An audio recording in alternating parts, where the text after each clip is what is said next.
Então, sou dependente dos slides e do microfone.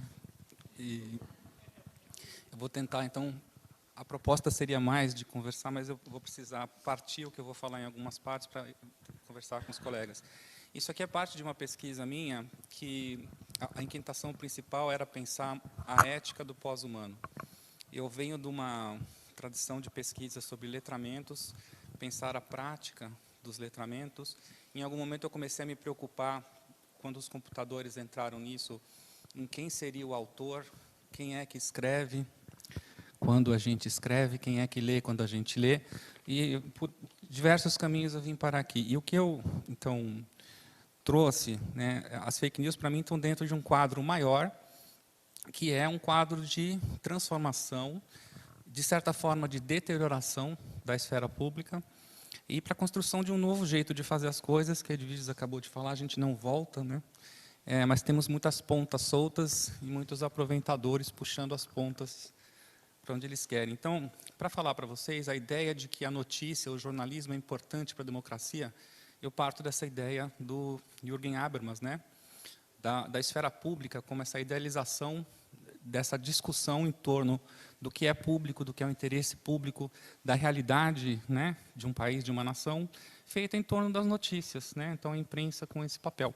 Isso é uma visão muito humanista, né, do que é esse sujeito que participa da democracia, né?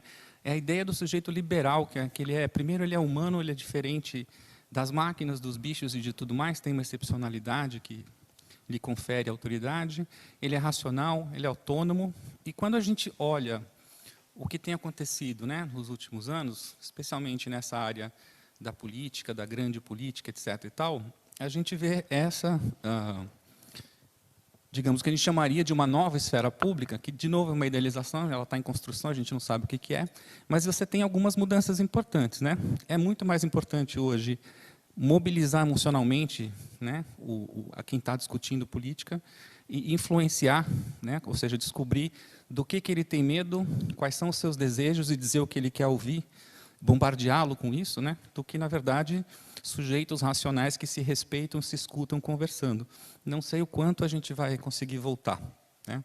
E o que a gente vê hoje é ataque, né, violência contra a ideia de autoria e de autoridade.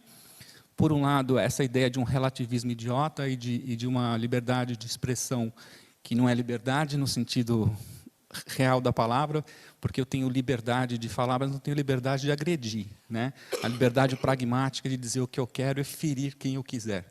Existe uma ética, né, aí para ser respeitada. Então, a ideia aqui é assim, como pensar isso que está acontecendo a partir desse cabedal aí do pós-humanismo. Mais particularmente, pensando um pouco a ideia, aproveitando um pouco as ideias de autores que têm falado sobre os novos materialismos, né? Então, a gente, antes de mais nenhum deles, o Bruno Latour, a minha referência aqui, a ideia de que a realidade é sempre construída, que não é nova, mas a ideia de que isso chegou, né, num ponto em que a gente está vendo efeitos, né, políticos, efeitos subjetivos desse funcionamento, né, que antes você tinha que ver nos laboratórios. E agora a gente vê na padaria, né? A gente vê essa ideia da realidade sendo construída e dos elementos não humanos enredados, produzindo uma realidade de forma muito contundente, né? Então, a ideia aqui é pegar essa carona, né, na ideia do novo materialismo de que a gente entende melhor o que está acontecendo se a gente se desfizer, nem que seja experimentalmente, né, da barreira entre o material e o discursivo, entre linguagem e matéria, né? E aí a gente começa a entender, ou eu acho que esse prisma é interessante para explicar, ou para a gente entender algumas coisas que nos deixam perplexos, né?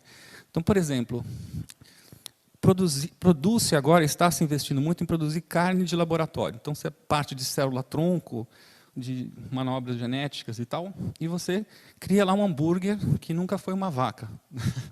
Ele passou de célula-tronco para hambúrguer, né? E quando você faz, você vai ver os estudos do pessoal que tenta transformar isso em produto, as pessoas não conseguem comer isso, ou elas comem e não conseguem reconhecer isso como carne. Embora cientificamente seja, é célula-tronco que vira um hambúrguer, é carne. Mas culturalmente eu não consigo aceitar que é carne. Por outro lado, você consegue pegar, usando inteligência artificial e Big Data, você consegue pegar elementos, sei lá, uma berinjela, um mineral, etc., e a máquina consegue descobrir uma configuração molecular para esses elementos que nos faz sentir que aquilo que eu estou comendo é carne, mais do que quando eu como a carne criada em laboratório. Isso é parecido com o MP3, é parecido com todos os processos de digitalização.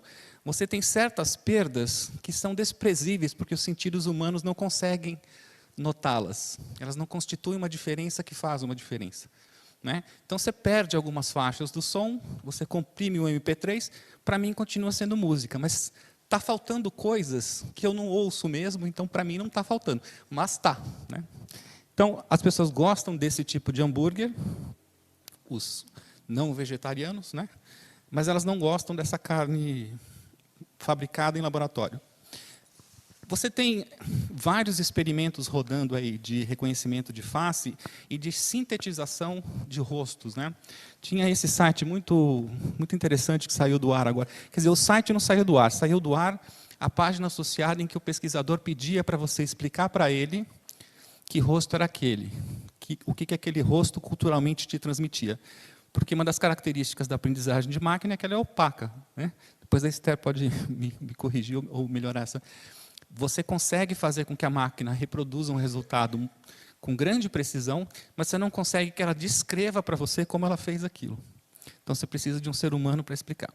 E, ao mesmo tempo, pessoas negras, estatisticamente está provado, têm mais dificuldade, não sei se é bom ou ruim para elas, mas os leitores, os mecanismos de reconhecimento de face públicos, assim, mais que estão em uso, eles têm mais dificuldade de reconhecer rostos de pessoas negras. Por quê? Porque os dados que foram usados, né, para treinar a máquina representavam a comunidade que estava criando o produto. Quase não tem negros. Né? Então, a gente tem uma certa dificuldade de dizer que essa moça não é uma pessoa física, e não é puro número, pura metafísica. Né? Ao mesmo tempo, a máquina tem dificuldade de dizer que esse corpo é uma pessoa. Então, são casos que mostram que a gente está vivendo essa ambiguidade entre a representação, o discurso e a materialidade, e que a maneira como essas coisas, a gente faz o trânsito daqui para lá e de lá para cá, está bagunçando certos sistemas, né? Está bagunçando certas instituições, está bagunçando a maneira como a gente usa a linguagem, e a gente está vendo consequências que a gente ainda não sabe como estudar. Né? Então, a ideia é o seguinte, e se a gente pensasse no eleitor, ou no cara que vai lá e vota no Lula, vota no Bolsonaro, ou não vota, não como a pessoa, e não como o robô, mas como um agente que ele é híbrido. Sou eu mais o robô que convenço, que voto, que me convenço, que me recuso a ouvir tal coisa, que me disponho a ouvir outra coisa, independente de saber se ela tem uma conexão com o mundo material ou não. Né?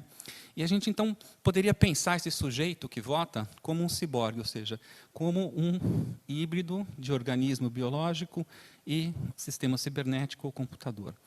E o lugar que eu acho que, da onde eu venho dizer hoje, que a gente talvez possa partir para pensar um pouco esse negócio das fake news, é justamente a ambiguidade que se instala aí. Né? Não se trata de duas coisas delimitadas que negociam suas naturezas e os seus sentidos entre si de forma neutra. Existe uma ambiguidade, existe uma confusão, existe um espaço ali de indeterminação e de sofrimento que é por onde a gente talvez consiga resistir. Né? Então, o organismo ele vai viver no regime daquilo que a Catherine Hayles chama de presença-ausência. O organismo depende de corpo. Né? Sem corpo não há organismo. O computador, ele não precisa, quer dizer, ele tem hardware, mas ele funciona, ele é capaz de fazer as suas computações a partir de padrões informacionais, e ele é incapaz de trabalhar quando ele não vê um padrão e você oferece um ruído. Isso é que constitui um problema para ele. O organismo tenta buscar causalidade nas coisas. Né? Nós damos sentido ao mundo tentando estabelecer causalidade entre coisas que acontecem de forma sequencial. Muitas vezes a gente parte para, por exemplo, superstição, né? Então, não é nem que a ciência vai tentar provar isso rigorosamente, mas nós temos essa inclinação a procurar relações de causa e efeito. Os sistemas cibernéticos não precisam de uma explicação causal para que você entenda como um sistema funciona. Basta que você tenha correlações estatísticas robustas. E aí o Big Data traz umas coisas muito loucas. Por exemplo, tem uma loja virtual maior do mundo, chamada Alibaba, né, que descobriu que o valor que uma cliente gasta no site é diretamente proporcional ao tamanho do seu seio. Eu já busquei mil raciocínios causais. Tem 1000 teorias causais para essa, né? Uma que eu acho mais plausível é que na China é um signo de riqueza, de ascensão social, ocidentalizar a aparência do corpo, e as chinesas têm feito muito mais cirurgia de silicone, etc., do que no Ocidente. Mas isso é um chute, teria que ir lá fazer uma pesquisa mesmo qualitativa. Agora, para o funcionamento do Alibaba, o que interessa? Nada. Interessa, no máximo, uma inteligência de negócios que diga: gente, vamos fazer mais promoção para sutiã GG. Que quanto mais mulheres com seio maior vierem, mais receita nós fazemos. E o meu compromisso com significado social, existencial, não tem, não é para isso, né? Onde é que eu acho que a coisa das fake news nos interessa? O organismo biológico, o ser social, humano, humanista, ele trabalha com intuições morais, né? Ele trabalha com uma lógica deôntica. O computador, dirão assim, ele é um ser normativo, mas ele não faz escolhas normativas, alguém programa a escolha que ele tem que fazer. Então, se você quer que a computação ali funcione, seja ética, você tem que prever tudo o que pode acontecer, descrever esse comportamento da maneira mais perfeita possível, e aí você tem confiança, né? Então, o carro não vai atropelar ninguém, porque eu testei 1000 vezes, eu levantei todas as variáveis, eu trouxe muitos dados. Então, eu tenho essa confiança. Mas eu não posso chegar para um carro e falar assim, olha, não atropele pessoas, porque o ser humano é um valor, né? Quando eu tenho uma pessoa que opera 99% do tempo, lendo, escrevendo, postando, recebendo coisas que passam pelo computador, o que eu tenho? Eu tenho um regime aí que espelha essa ambiguidade deôntico-epistêmica que está na linguagem, que a gente vê nos verbos modais, né? Quando eu digo assim, ela deve ser honesta. Eu estou dizendo ao mesmo tempo, ela tem essa obrigação, ou estou dizendo, provavelmente ela é. Essa ambiguidade não se resolve na língua, porque, de fato, parece que ela não se resolve. E esse é o espaço tão ético que eu acho que nos permite pensar as fake news, né? Tem mais um minutinho, vou falar rapidamente, então, o seguinte. Como, então, que eu vou pensar esse agente? E aí, quando eu falo no ciborgue, eu posso estar falando de um ciborgue low-tech, que nem eu, segurando um smartphone e postando alguma coisa, dependendo disso, para me comunicar, para organizar a minha vida, mas eu posso estar falando de todo um país logado no Facebook, né, recebendo e circulando coisas e grupos de WhatsApp, etc. E isso vai resultar em uma outra escala de atividade que também pode ser pensado como um ciborgue em outra escala, né? Obrigado. Qual que é então, do que é feito isso? Bom, de hardware, tem o computador, tem o corpo biológico. De software, o computador trabalha, né, com uma lógica que a cultura consegue captar, consegue programar, consegue confiar nela, porém a gente não tem capacidade cognitiva de lidar com os volumes e com as velocidades dessas operações que os computadores conseguem. E você tem esse elemento que eu acho que é o ponto fraco da fake news, que é o wetware, né? Então, o que é o wetware? A gente consegue ver que alguns comportamentos do ser humano, eles são probabilísticos e inconscientes para o ser humano, mas eles são transparentes para a máquina que dispõe dos metadados necessários. Então, nesse sentido, a gente pode ser manipulado, né, emocionalmente para tomar certa decisão. E todo mundo viu como é que a Cambridge Analytica faz isso, né? Por outro lado, a gente tem essa necessidade de ficcionalizar e de imaginar. Não sei de onde vem isso, não sou neurocientista, mas a gente tem essa necessidade de quando a gente vê possibilidades de fechar uma narrativa, a gente não consegue não imaginar que ela pudesse ser fechada. Então, vem a rede social e fecha todos os buracos estruturais, bota todo mundo conversando com todo mundo que potencialmente ele poderia conversar. O que vai acontecer com tanto de ficção que a gente produz, né? E, finalmente, a gente é ambíguo, né, no sentido de que nós temos hábitos que a gente não sabe por que os segue, mas que nos determinam. E a gente faz uma certa mistura entre aquilo que a gente deseja e aquilo que é importante para a gente. Aquilo que é desejado e aquilo que é relevante. E boa parte dos sistemas que trabalham com esse modelo de negócios, de dados, de tentar adivinhar o que o cara quer comprar, o que o cara quer saber, eles trabalham nesse nível. Então, por exemplo, esse trabalho aqui, já estou encerrando, da Machado, ela examinou uma patente do Facebook, em que o celular manda, né, o dado que ele manda não é o que você digitou, mas quanta força você fez. Né? Então, quando eu junto a palavra que você digitou com quanta força você fez, ou quanto tempo você pressionou a tecla, e eu tenho uma massa de dados disso, né, eu consigo rodar modelos de dizer, olha, ele quando disse isso estava nervoso, quando disse isso estava relaxado, quando disse isso estava com raiva. E é esse tipo de dado que está no Ether, que a gente não recebe de volta, né, que nos determina e que o corpo produz.